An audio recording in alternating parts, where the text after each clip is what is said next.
It's humbling to think that I've been sitting here in front of some of you for about 5 years now, and it's all a bit of a blur when I think back, but something that's clearer to me more so now than ever before is how the hi-fi industry functions, all the ways and things that it does right. And there's a lot of things it gets right because otherwise we all still wouldn't be here. But I think there are ways that it could improve as well. And I think every industry needs to keep evolving if it wants to stay alive. And definitely the hi-fi and home audio industry, because big corporations like your Amazons, like your Apples are encroaching more on that home audio, personal audio space more so than ever. And I think the hi-fi industry, or I've seen something happen within the hi-fi industry, and that is, or it seems like it's a product or manufacturer-led industry. And then often there is a boomerang type effect where the consumer ends up leading the manufacturer. And just to throw up a few examples of this, one would be the current or recent surge in new old, modern vintage type of speakers. And I think Wharfdale started this with their Linton and Denton that were extremely popular. So the demand goes up, and then other manufacturers start to create their version or their equivalents or whatever. So that, I suppose, trend starts with a product, boomerangs back, and then is led by the consumer. And I think the same thing happened with headphones 10 or so years ago with Beats. That whole headphone explosion, which went to IEMs, wireless IEMs, and then coming, I think, is a wireless headphone, high-end headphone type of revolution. And I think more recently within the hi-fi space has also been the surge of interest in products streaming all-in-one types of hi-fi amplifiers. And I think Name maybe started that with their Atom, the Unity Atom type of all-in-one type of product. And now there are so many to choose from, it's difficult to even know where to begin. And I think the hi-fi industry and lots of industries probably have seen a boom several years because of COVID and lockdowns and people spending their disposable incomes on, improving their life at home, better stay-at-home life toys. The hi-fi industry definitely saw a boom through the few years of COVID and the lockdowns, but times have changed. And I think definitely for normal people, but even audiophiles, spending big money on luxury goods is likely to be a deeply procrastinated decision. So the boomerang type effect, the trends are not going to be quite so quick or easy for manufacturers to see. So I thought I would make a video about the things that I would like to see change or improved or developed within the hi-fi space in 2023 and onwards. And then the comment section's there for you guys to make your suggestions.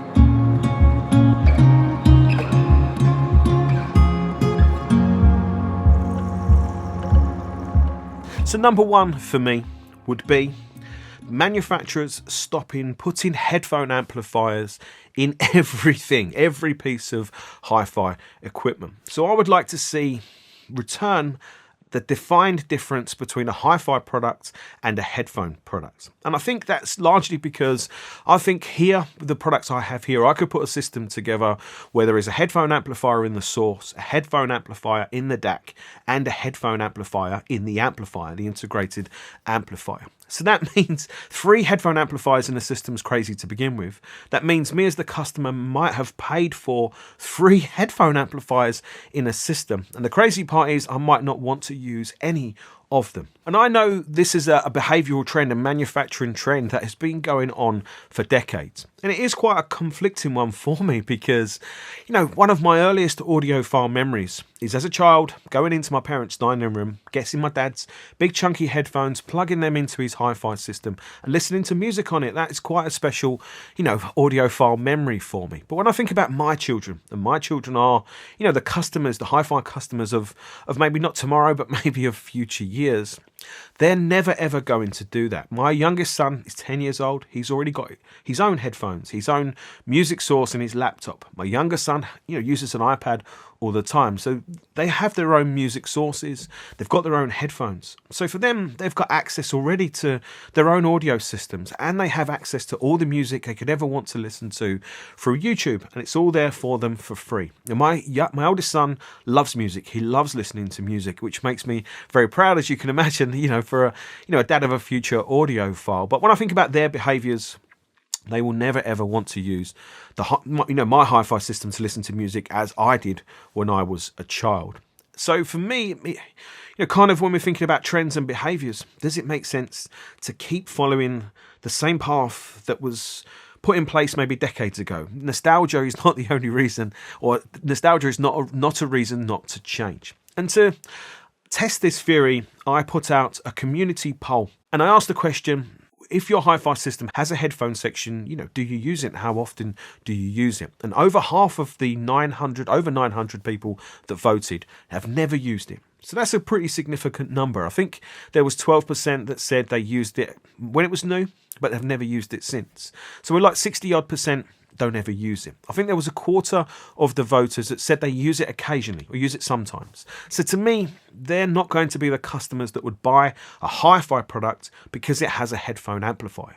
So that leaves 11%. So there was only 11% that used the headphone section of a hi-fi product regularly. And that's for today's customer. And like I said, tomorrow's customer, I think, is going to care even less. And I would actually rather see manufacturers take that manufacturing budget, whatever it is, and use it on other things. Maybe use it to create nicer casework. Maybe use that budget to give us a nicer quality remote control. I think that would definitely be better. Maybe give us a nicer quality screen, or maybe give us better quality internal components for better sound quality or longer lifespans. Or maybe just make the product a tiny little bit cheaper. I think I would rather see, and I think a lot of audiophiles would rather see any of those things happen than have a headphone amplifier in a product that they're never going to use.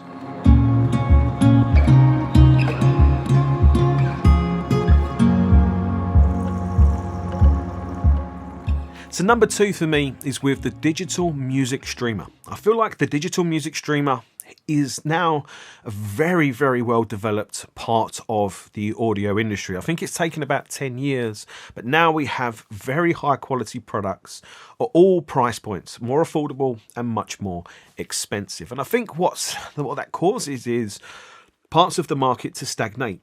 And I suppose then, what does the customer do? How does the customer choose between two products? If there are 2 products or 3 products, all similar priced, all with good performance, maybe slightly different, but all with good performance, how does the customer choose between them? Well, I think they'll choose between them, number 1, based on useful features. Number 2, maybe usability. And then number 3 would be the looks, the styling of the product. But I think the useful features will be a clear, standout defining difference about why one customer buys a product over another one. I really do think that. And one useful beyond, I think, what a lot of audiophiles would realize, feature within this type of product, a streaming type of amplifier, would be digital room correction, good quality digital room correction, such as from Dirac Live. And yet, at the end of 2022, still only available from a number of manufacturers, NAD, products within the Harman Group, your Arcams and your JBLs, and now Dyne Audio. And this really makes no sense to me because there are so many products that are really key, I think, and primed and perfect for offering digital room correction, like your really high quality, streamers like your Auralix and your HiFi Roses of this world, or maybe, like I mentioned, any of the all-in-one types of streaming amplifiers. These are all primed to offer digital room correction. And yeah, hold my hands up, I obviously have a vested interest in this, working as a Dirac Live calibrator. But that's not really the reason why I'm suggesting it. It only takes, a person to walk around a hi-fi show and you'll hear the negative effects of all of those different rooms on the hi-fi systems, or just walk around a room, listen to, a hi-fi system in one spot in the room, move around, and you'll hear the effect of the room on the sound quality of that hi-fi system.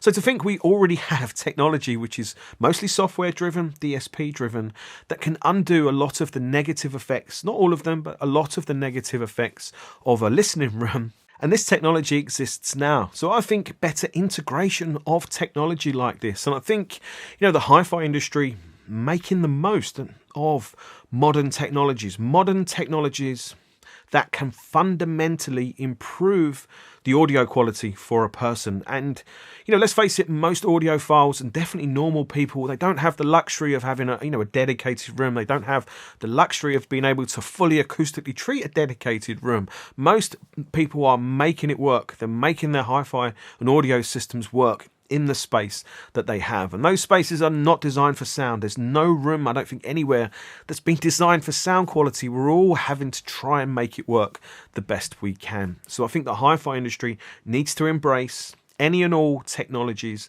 that can fundamentally improve the sound quality of audio systems. I think that is, an essential thing, an essential evolution for the audio industry.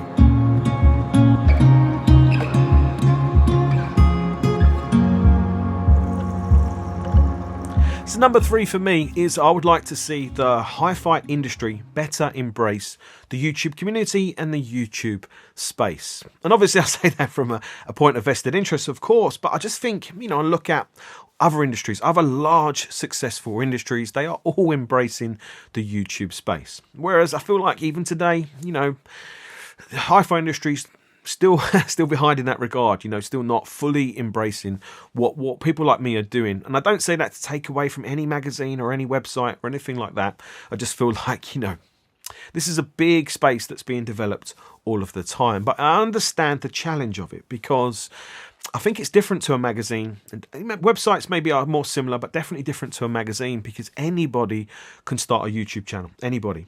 And anybody can start a YouTube channel, talk about gear, and then maybe they don't even really know what they're talking about or doing, and yet they still can have, a strong power of influence. Maybe that is a concern for some manufacturers. I can understand the challenge of that. But I'd also like to see manufacturers, I suppose, hopefully seeing and embracing the development within the YouTube space and what certain channels are trying to do. And I don't necessarily just mean that from production values, but I think production value is really important. I think YouTube channels, hi-fi YouTube channels should be aiming to be producing a professional quality video product. That's my personal take on it. The equivalent of what you might see in a magazine, but in video form. I think that is really important. And I would hope that manufacturers don't just look at pure raw numbers, view numbers and maybe subscriber numbers alone, because, tech channels, the big tech channels are always going to get bigger numbers than the smaller, more dedicated hi-fi channels. So I'd like to see the YouTube hi-fi space continue to develop, continue to improve, continue to, I suppose, improve its credibility.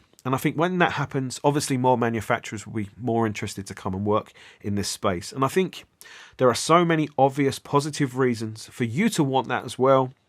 Better quality videos, more credible videos, and I suppose better quality, hi-fi content in general. So I'm going to throw in a bonus one, bonus number 4, which is kind of a development of the last one, but hopefully just looking at it a little bit more specifically.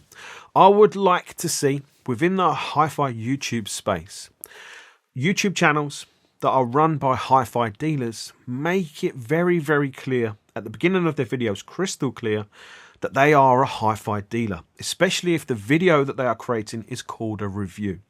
And this is back to, I suppose, the credibility thing. I think, viewers need to know. They need to know who they are watching. And I've got absolutely no problems with, dealers, manufacturers making videos. Of course, I think this is all really useful and it's entirely up to you who you choose to watch. But I think it's really important that the viewer knows who you are as the person. And that is the reason why I have my name come up in the bottom left-hand corner like I'm showing you now. And the reason why I put audio reviewer or professional reviewer, I actually can't remember the title because I use the same text all the time, but I'm trying to clarify who I am and the fact that I am not a hi-fi dealer. But I do also put Dirac Live Calibrator, so I work with Dirac as part of my job, so any opinions that I have about Dirac and DSP room correction are obviously going to be influenced by that. And I think this is really important again, just for transparency. And it doesn't really take much to say, right at the start of a video and write in or what, that you are a hi-fi dealer or you are not a hi-fi dealer. And the only reason I'm even mentioning this is because I've had a number of comments come through to me before from people saying or, criticizing me for reviewing a product that I am selling. And I think that's great because it shows that that person is aware that some channels are dealer driven. But it also means the information's clearly not clear enough, either from me or from other channels, because, I'm not a hi-fi dealer.